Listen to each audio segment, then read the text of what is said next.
گھروں میں جو لوگ نماز ادا کریں گے عید کی، وہ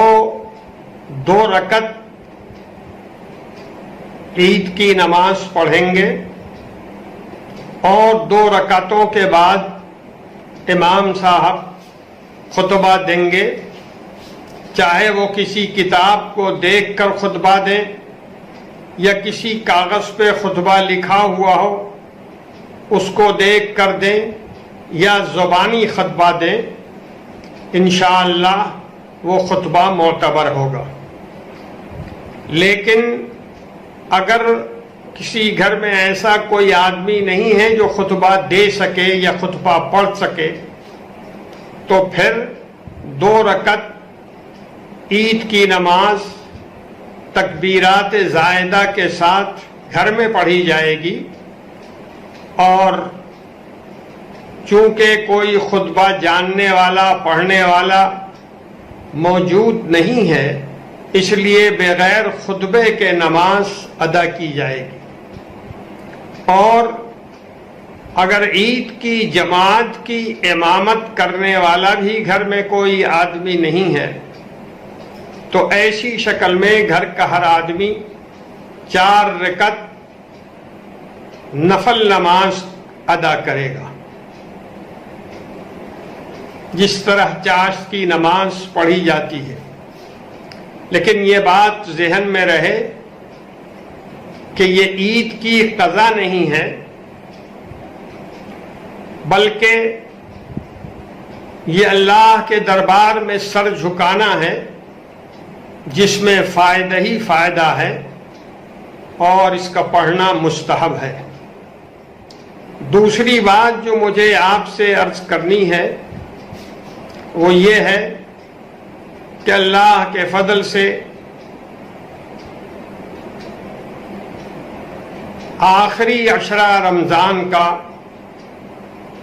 کل شام سے شروع ہو جائے گا، چاہے گھر میں ہوں چاہے مسجد میں ہوں، نماز کا پورا اہتمام کریں ہم لوگ، اور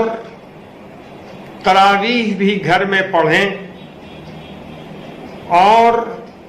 اللہ تعالی کے سامنے سجدہ ریز ہو کر یہ دعا کریں کہ جو مصیبتیں پوری دنیا میں آ رہی ہیں، ہمارے ملک میں آئی ہے، اللہ تعالی اس کو دور فرمائے۔ اور اس کے ساتھ ساتھ یہ بھی دعا کریں کہ NPR اور NRC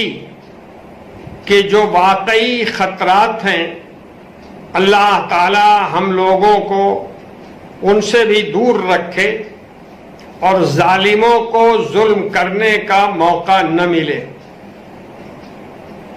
ہمیں اس کی بھی دعا کرنی چاہیے کہ اللہ تعالی مسجدوں کے دروازے ہم لوگوں کے اوپر کھول دے۔ بڑے اہتمام سے اپنے لیے، اپنے گھر کے لوگوں کے لیے دعا کرنی چاہیے، اور مسجدوں کے کھلنے کی دعا کرنی چاہیے تاکہ ہم لوگ زیادہ اچھی تعداد میں نمازیں مسجدوں میں ادا کر سکیں۔ ایک بات مجھے اور کہنی ہے، یہ 18 مئی سے جو لاک ڈاؤن ہونے والا ہے، اندازہ یہ ہے کہ اس میں بازاروں دکانوں کے کھلنے کے سلسلے میں مرکزی حکومت کچھ ہدایت دے گی اور کچھ آسانیاں ملیں گی۔ لیکن میں آپ سے عرض کرتا ہوں کہ ابھی آپ گھروں میں رہیں۔ میں نے تفصیل سے پہلے یہ بات عرض کی ہے کہ آپ حضرات اور خاص طریقے پر ہماری بہنیں، ہماری بیٹیاں بازاروں میں نہ جائیں، دکانوں میں نہ جائیں، گھروں میں اللہ کو یاد کریں، اپنی غلطی کی معافی مانگیں اور پرانے کپڑوں میں عید منا لیں۔ یہ بہت اہم بات ہے اور میں نے پہلے بھی آپ کی توجہ اس طرف دلائی ہے۔ ہمیں گھروں میں رہنا ہے، پرانے کپڑوں میں عید کی نماز پڑھنی ہے،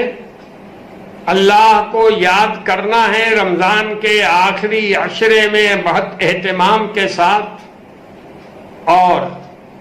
کوئی ایسی کارروائی نہیں کرنی ہے جس کے نتیجے میں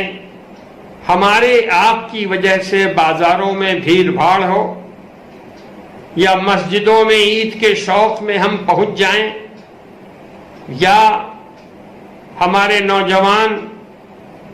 گھروں سے باہر ٹہلنا شروع کر دیں، بازاروں میں خریداری کے نام پر یہاں وہاں مجلسیں جمانے لگیں۔ اس میں پوری احتیاط برتنے کی ضرورت ہے۔ اللہ تعالی ہم سبوں کو اس آزمائش میں کامیابی دے، آمین۔ والسلام علیکم ورحمۃ اللہ۔